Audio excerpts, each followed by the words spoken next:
नमस्कार, बहुत स्वागत है आप सभी का। मैं हूं आपके साथ कमरुद्दीन खान। इस वक्त की बड़ी खबर, चीन के साथ झड़प में भारत के 20 जवान शहीद हो गए हैं। जी हां, बड़ी खबर आपको बता रहे हैं। चीन के कई सैनिकों के मारे जाने की भी खबर आ रही है। एलएसी की झड़प में भारत के 20 सैनिक शहीद हो गए हैं। एएनआई की खबर के मुताबिक चीन के 43 सैनिक हताहत हुए हैं। 43 हताहतों में मरने वाले और घायल भी हैं।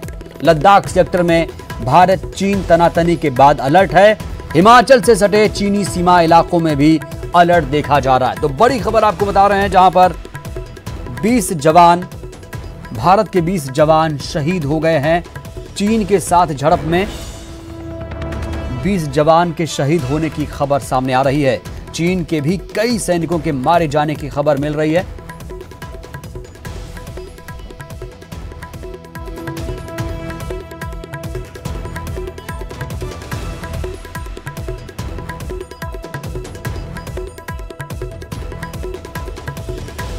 और ज्यादा जानकारी के साथ नेशनल एडिटर न्यूज 18 के शैलेंद्र बांगू जी जुड़े हैं। शैलेंद्र जी, क्या ताजा जानकारी मिल पा रही है? खबर तो आ रही है कि भारत के 20 जवान शहीद हो गए। बिल्कुल, ये बहुत अफसोसजनक खबर है। कल जो क्लैशेस हुए थे गोलान वैली में डी एस्केलेशन के दौरान, बातचीत के दौरान, उसमें अब खबर आ रही है, हालांकि एजेंसी के हवाले से खबर आ रही है कि इसमें 20 से अधिक भारतीय जवानों की इसमें जान गई है, शहीद हुए हैं। और वहीं ये भी खबर इसमें आ रही है कि चीन की तरफ भी इसमें काफी नुकसान हुआ है। 43 कैजुअलिटीज बताई जा रही है, जिसमें मृतक भी शामिल है। हालांकि एग्जैक्ट फिगर इसमें नहीं बताई गई है, जो एजेंसी के हवाले से खबर आ रही है। हालांकि ये बहुत गंभीर इस वक्त वहां पे हालात बने हुए हैं, तनावपूर्ण हालात बने हुए हैं। आज सुबह 7:30 बजे के बाद से ही लगातार भारत और चीन इस पर बातचीत कर रहे थे ताकि वहां पर टेंशन को कम किया जा सके। इसी बीच प्रधानमंत्री मोदी के निवास पर भी एक स्तरीय बैठक चल रही थी, जिसमें विदेश मंत्री एस जयशंकर, रक्षा मंत्री राजनाथ सिंह और गृह मंत्री अमित शाह मौजूद रहे। तो कुल मिलाकर समीक्षा की गई हालात की। सीमा पर जो हालात बने हुए हैं चीन के साथ, वही चीन के विदेश मंत्रालय की तरफ से भी बयान आया। हालांकि भारत के विदेश मंत्रालय ने साफ कर दिया है कि चीन ने गोलान वैली में एलएसी का सम्मान नहीं किया, जिस वजह से ये हिंसक झड़प हुई है। तो ऐसे में भारत ने भी साफ कर दिया है कि जो भी विकास की गतिविधियां भारत की होती हैं वो सीमाओं के अंदर होती है और भारत एक जिम्मेदार देश है। ऐसे में भारत ये भी उम्मीद करता है कि चीन जो विकास की गतिविधियां हैं वो अपनी तरफ करे, भारत के क्षेत्र में नहीं। तो कहीं ना कहीं ये एक बड़ा सेटबैक है भारत और चीन के संबंधों में, जहां पर इतने बड़ी तादाद में जवान शहीद हुए। शैलेंद्र, आप बात कर रहे हैं कि गालवन जो वैली है, बातचीत के दौरान चीन की फौज का भारतीय सेना पर हमला हुआ है और क्या जो चीनी सैनिक हैं उनके भी मारे जाने की खबर है?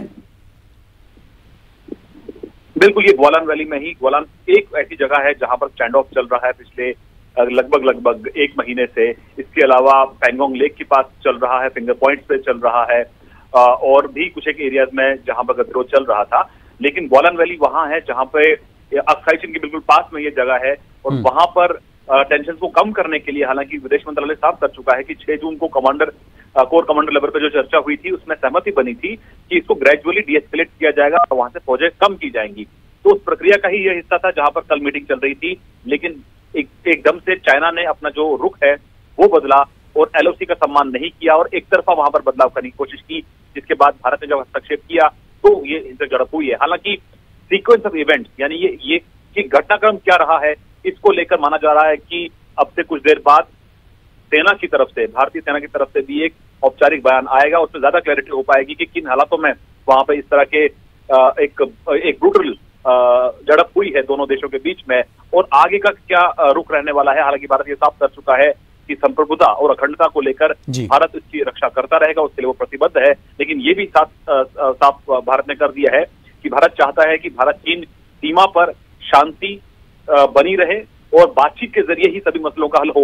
लेकिन अगर चीन का ये रवैया रहा तो आगे, लेकिन शैलेंद्र, अब बातचीत से बात आगे बढ़ चुकी है क्योंकि आए दिन झड़प हो रहे हैं और दोनों जो देशों की सेनाएं हैं तनाव कम करने की कोशिश की जा रही है, लेकिन तनाव कम नहीं हो रहा है। अब 1962 के बाद ये बहुत बड़ा हमला माना जाएगा।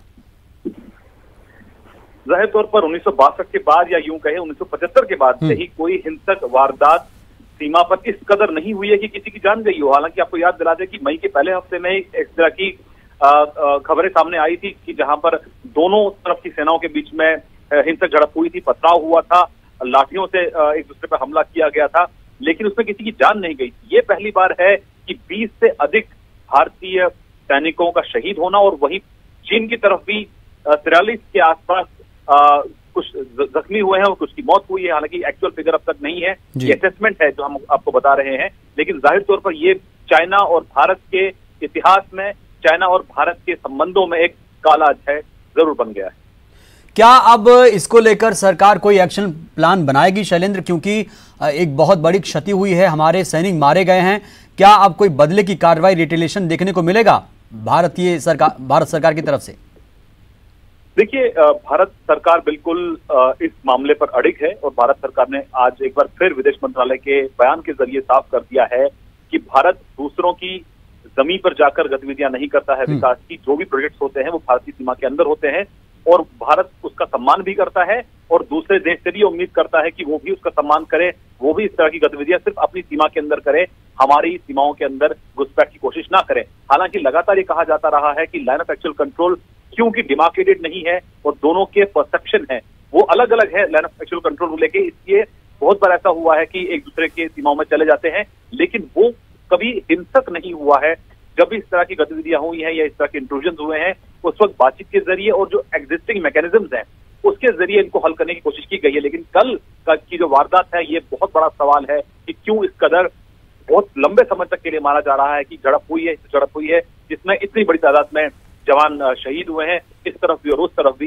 लेकिन ये एक बड़ा चैलेंज होगा आने वाले वक्त में दोनों देशों के लिए, और माना यह भी जा रहा है कि इस पूरे मामले को लेकर भारत सरकार अब एक रोड मैप तैयार करेगी कि चीन से आखिर। शैलेंद्र, खबर ये भी आ रही है कि दिल्ली में इसको लेकर पीएम आवास में बैठक हो रही, जहां पर रक्षा मंत्री राजनाथ सिंह मौजूद हैं। बिल्कुल बिल्कुल, ये बैठक अब से कुछ देर पहले चल रही थी। ये बैठक करीब 1 घंटा की बैठक चली है, जिसमें प्रधानमंत्री मोदी को ब्रीफ किया गया आज के घटनाक्रम के बारे में कि क्या कुछ हुआ है और चीन से किस कदर बातचीत की जा रही है। इससे कुछ देर पहले विदेश मंत्री एस जयशंकर की भी मुलाकात प्रधानमंत्री मोदी से हुई थी, और माना जा रहा है कि जो करंट सिनेरियो है उसके दौरान अब आगे कैसे बढ़ा जाए, ये एक बड़ा सवाल है। आपको ये भी याद दिला दें कि दोनों देश मिलिट्री और डिप्लोमेटिक लेवल पर बातचीत कर रहे थे, लेकिन अब इस बात पे विचार किया जा रहा है कि क्या पॉलिटिकल लेवल पर भी बातचीत करना जरूरी है, कि अगर पॉलिटिकल लेवल पर बातचीत होती है तभी सिचुएशन जल्द से जल्द डिफ्यूज हो पाएगी।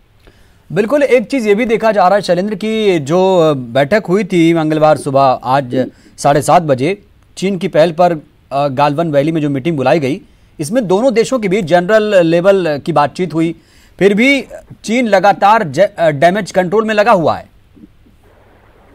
देखिए, लेफ्टिनेंट जनरल लेवल पर ही आज सुबह से बातचीत चल रही थी। आज सुबह 7:30 बजे से ही बातचीत चल रही थी, लेकिन अभी हमें स्टेटस इसका जानकारी नहीं है हमारे पास कि अभी उसका स्टेटस क्या है। लेकिन फिलहाल ये उम्मीद की जा रही है कि आर्मी का एक स्टेटमेंट अब से कुछ देर बाद सामने आएगा, जिसमें ज्यादा क्लैरिटी हो पाएगी कि किन हालातों में ये हिंसक झड़प हुई है और क्या हरकत थी वो चीन की जिसके बाद ये हिंसक झड़प हुई है। हालांकि विदेश मंत्रालय ने इशारों में ये बात कही है कि लाइन ऑफ एक्चुअल कंट्रोल जो गोलान वैली में है उसका सम्मान चीन ने नहीं किया, यानी घुसपैठ की है भारतीय इलाकों में, जिसके बाद ये हिंसक झड़प हुई है। लेकिन चीन इसके उलट कुछ और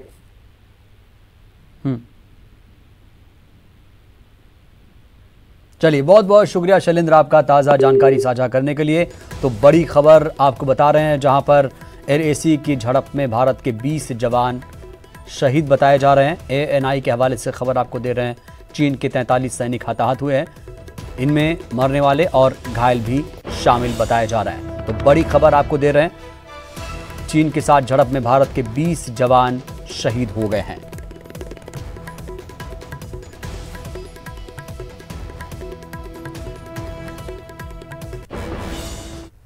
और खबर मुरैना से, जहां पर 2 गुटों में मारपीट की खबर सामने आ रही है। 2 गुटों में जमकर मारपीट हुई है, पानी भरने को लेकर विवाद हुआ है और जमकर लाठी डंडे लात घूंसे चले। मारपीट में 7 लोग घायल हुए हैं। रामपुर थाना क्षेत्र का ये पूरा मामला आपको बता रहे हैं। मुरैना में 2 गुटों में मारपीट हुई, 2 गुटों में जमकर मारपीट हुई है, जहां पर पानी भरने को लेकर विवाद हुआ, जमकर लात घूंसे लाठी डंडे चले। मारपीट में 7 लोग घायल बताए जा रहे हैं। मुरैना के रामपुर थाना क्षेत्र का ये पूरा मामला है। तस्वीरें आपको दिखा रहे हैं, देखिए किस तरीके से 2 गुटों में जमकर लाठी डंडे लात घूंसे चले हैं और 7 लोग इस पूरी झड़प में घायल हो चुके हैं। पानी भरने को लेकर विवाद हुआ है। मुरैना में देखिए वीडियो किस तरीके से लोग पानी भरने को लेकर एक दूसरे पर लाठी डंडे चलाने लगे, लात घूंसे बरसाने लगे। रामपुर थाना क्षेत्र का ये पूरा वाकया आपको बता रहे हैं, जहां पर मात्र पानी भरने को लेकर जबरदस्त तरीके से विवाद हुआ। और भोपाल से खबर, जहां पर बिजली चोरी पकड़वाओ इनाम पाओ। बिजली की चोरी की सूचना देने वाले को इनाम, जी हां, वसूली जाने वाली राशि का 10% इनाम मिलेगा। मध्य क्षेत्र विद्युत वितरण कंपनी ने शुरू की है इनामी योजना। बिजली चोरी की रोकथाम के लिए इनामी योजना की शुरुआत की गई है। प्रकरण बनाने, राशि वसूली करने वालों को भी प्रोत्साहन राशि मिलेगी। कॉल सेंटर के नंबर 1912 और यूपे ऐप पर सूचना दे सकते हैं।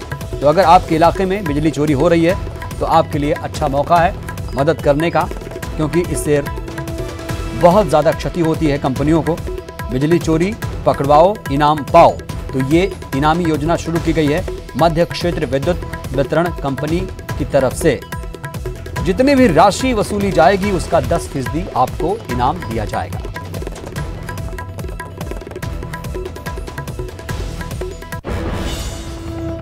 और खबर इंदौर से, जहां पर 25 जून के बाद खुल जाएंगे इंदौर में धार्मिक स्थल। धर्मगुरुओं और प्रबंधकों ने प्रशासन को अधिकार दे दिया है। फैसला लेने का अधिकार प्रशासन को सौंपा गया है। धर्मगुरुओं और प्रबंधकों ने प्रशासन को ये अधिकार दे दिया है। तो इंदौर में ऐसा माना जा रहा है कि अब 25 जून के बाद जो धार्मिक स्थल हैं वो खुल जाएंगे, चाहे वो मंदिर हो, मस्जिद हो, गिरजाघर हो, गुरुद्वारे हो, सब स्थल खुल जाएंगे।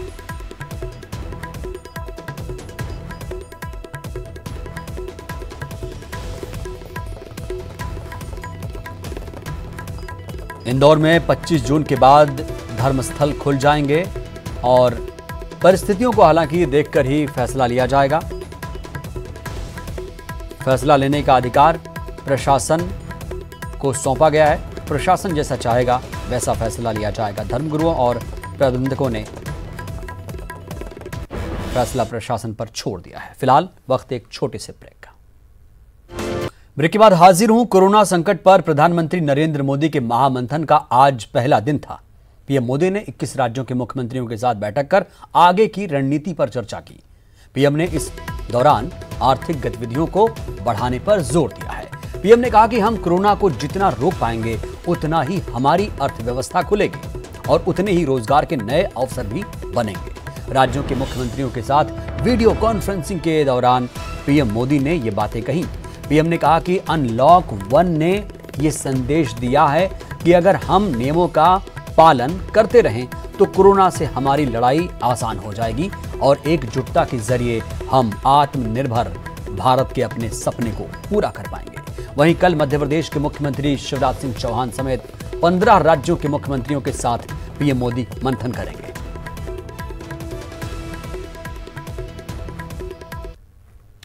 कल भोपाल आएंगे बीजेपी के पर्यवेक्षक। जी हां, राज्यसभा चुनाव के लिए भोपाल पहुंचेंगे। प्रकाश जावड़ेकर राष्ट्रीय उपाध्यक्ष पांडा बतौर पर्यवेक्षक आएंगे। बीजेपी के प्रदेश प्रभारी विनय सहस्त्रबुद्धे भी आएंगे। बीजेपी के सभी विधायकों को भी कल भोपाल आने को कहा गया है। 18 जून को बीजेपी विधायक दल की बैठक है और आपको बता दें 19 जून को राज्यसभा का चुनाव है। 3 सीटों के लिए चुनाव है। राज्यसभा चुनाव के लिए बीजेपी ने रणनीति तेज कर दी है। कल भोपाल पहुंचेंगे पर्यवेक्षक और प्रदेश प्रभारी विनय सहस्त्रबुद्धे। राजधानी बुलाए गए सभी बीजेपी विधायक। तो 18 जून को विधायक दल की बैठक होगी।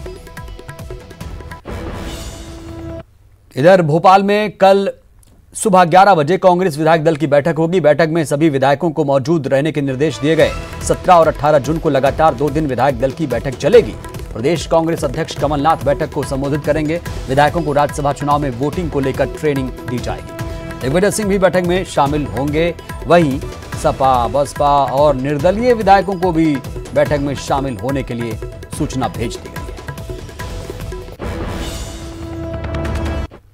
और भोपाल से बड़ी खबर यह है दरअसल कि दिग्विजय सिंह कल सीएम शिवराज के खिलाफ शिकायत करेंगे और एमपी नगर स्थित क्राइम ब्रांच में थाने में कल शिकायत दर्ज कराएंगे।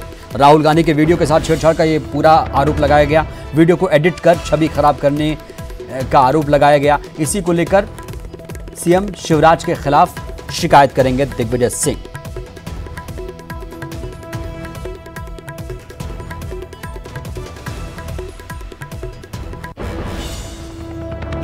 इधर मुख्यमंत्री शिवराज सिंह चौहान आज लखनऊ के मेदांता अस्पताल पहुंचे और राज्यपाल लालजी टंडन का हालचाल जाना। मीडिया से बातचीत करते हुए सीएम शिवराज सिंह चौहान ने कहा, राज्यपाल के इलाज में मैं संतुष्ट हूं और राज्यपाल लालजी टंडन हमारे गार्जियन हैं। ईश्वर उनको जल्द सेहतमंद करे। आपको याद दिला दें, राज्यपाल लालजी टंडन की हालत नाजुक है। टंडन की लखनऊ में कुछ दिन पहले तबीयत खराब हो गई थी। मेदांता हॉस्पिटल में रात में ही डॉक्टरों को उनका ऑपरेशन करना पड़ा था। अभी वे आईसीयू में भर्ती हैं। डॉक्टरों की टीम उनकी मॉनिटरिंग कर रही है।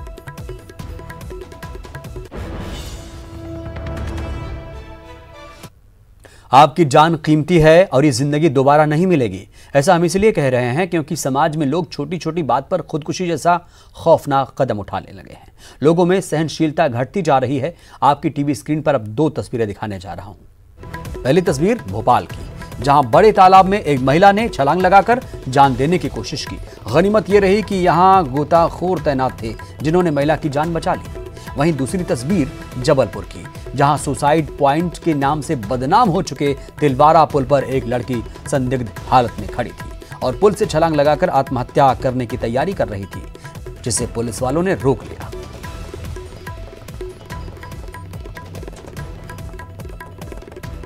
तो 2 तस्वीरें आपके सामने, भोपाल की और जबलपुर की तस्वीरें, जहां पर 2 लोगों ने जान देने की कोशिश की। तो बिल्कुल आप ऐसा ना करें क्योंकि जिंदगी आपको दोबारा नहीं मिलेगी। जिंदगी बहुत कीमती होती है। आप अपने दर्द से छुटकारा तो पा लेंगे, लेकिन अपने रिश्तों का जो दर्द है, जो आपके खून के रिश्ते हैं, उनको आप जिंदगी भर का दर्द दे जाएंगे। बात टिड्डियों की। टिड्डियों के दल ने राजधानी भोपाल पर हमला कर दिया। आज टिड्डियों ने वल्लभ भवन पर कब्जा कर लिया है। यहां हर तरफ टिड्डियों का ही जमावड़ा है। टिड्डियां ही टिड्डियां नजर आ रही हैं। वहीं कल टिड्डियों ने कटारा हिल्स के फॉरेस्ट पार्क में टिड्डी दल ने डेरा जमा लिया था। इन्हें यहां से खदेड़ने के लिए दमकल विभाग ने पानी का छिड़काव किया। भोपाल में टिड्डियों का डेरा है। आज और कल की तस्वीरें आपके सामने। वल्लभ भवन पर टिड्डियों का कब्जा आज है और कल भी कुछ ऐसी ही तस्वीरें देखने को मिली थी फॉरेस्ट पार्क में।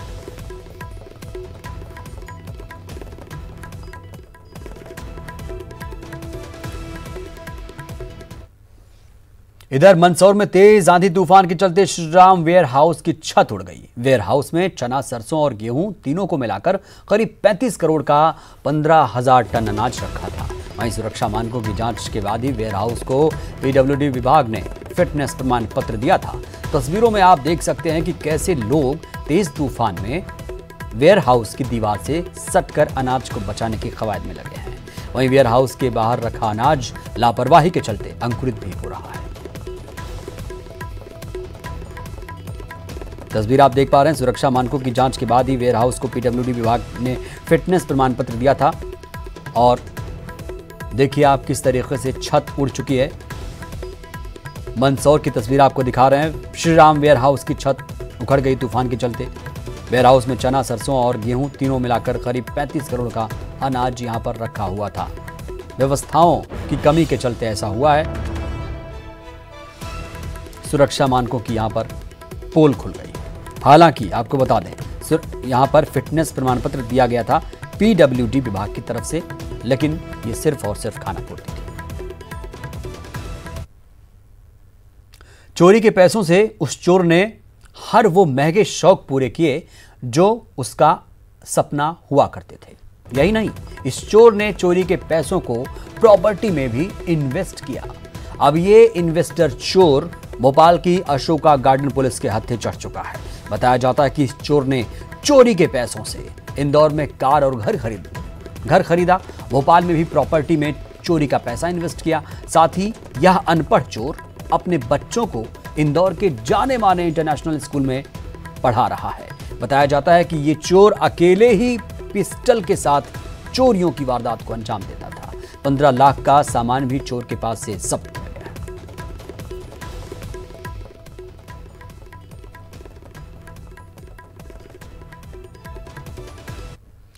कोरोना संक्रमण के चलते जहां पिछले दिनों टोटल लॉकडाउन रहा, ऐसे में गरीब परिवारों को खाने पीने की समस्या का सामना करना पड़ा।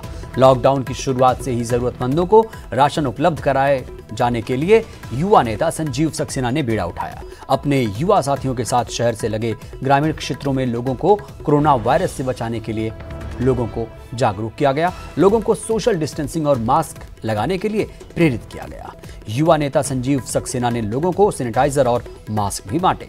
संजीव सक्सेना ने अपने साथियों के साथ शिवन्या कौन, बिशनखेड़ी, गोरा भीलखेड़ा और छोटी बरखेड़ी में लोगों को महामारी से बचने के उपाय के बारे में जानकारी दी।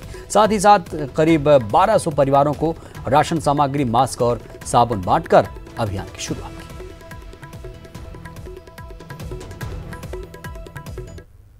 है, भीलखेड़ा है, छोटी बरखेड़ी है, इन सब जगह हमने चिन्हित करके हम आज यहाँ आए हैं और इन गांव में महिलाओं को समझाया है। महिलाओं को, बहनों को हम टीवी से, सरकार से, ऐड से, बहुत सारा सब लोगों को पता है। फिर भी हमने अपना नैतिक कर्तव्य और अपना फर्ज समझते हुए हमने यहाँ पर आए हैं। हमारी माताओं बहनों को हमने मास्क वितरित किए हैं, सैनिटाइज के बारे में बताया है, हाथ धोते रहे ये बताया है। साथ ही साथ जो परिवार मजदूर वर्ग के हैं, परेशान हैं, जो दिहाड़ी मजदूरी करते हैं, उन लोगों को हमने सूखा राशन जिसमें आटा है, चावल है, तेल है, नमक है, शक्कर है, चाय की पत्ती है, साबुन है, ऐसा सब सामान हमने वितरित किया है, उनसे आशीर्वाद लिया है। और बड़ी खबर आपको बताएंगे, भारत चीन से जुड़ी हुई है, क्योंकि झड़प में 20 भारतीय जवान शहीद हुए थे। भारत चीन सीमा पर राजेश ओरंग शहीद हुए हैं। नाम आपको बता रहे हैं, राजेश ओरंग पश्चिम बंगाल के रहने वाले थे। बड़ी खबर आपको बता रहे हैं, जहां पर भारत चीन सीमा पर राजेश ओरंग शहीद हो गए हैं। राजेश ओरंग पश्चिम बंगाल के रहने वाले थे। उनके बड़े भाई जबलपुर आयुध निर्माणी में पदस्थ हैं। देवाशीष सड़क मार्ग से रायपुर रवाना हुए हैं। सुबह फ्लाइट से पश्चिम बंगाल रवाना होंगे। तो भारत चीन सीमा पर राजेश ओरंग शहीद हुए हैं। राजेश ओरंग पश्चिम बंगाल के रहने वाले थे और उनका कनेक्शन मध्य प्रदेश से भी है। उनके बड़े भाई जबलपुर आयुध निर्माणी में तैनात हैं। बुलेटिन में इतना ही। नमस्कार।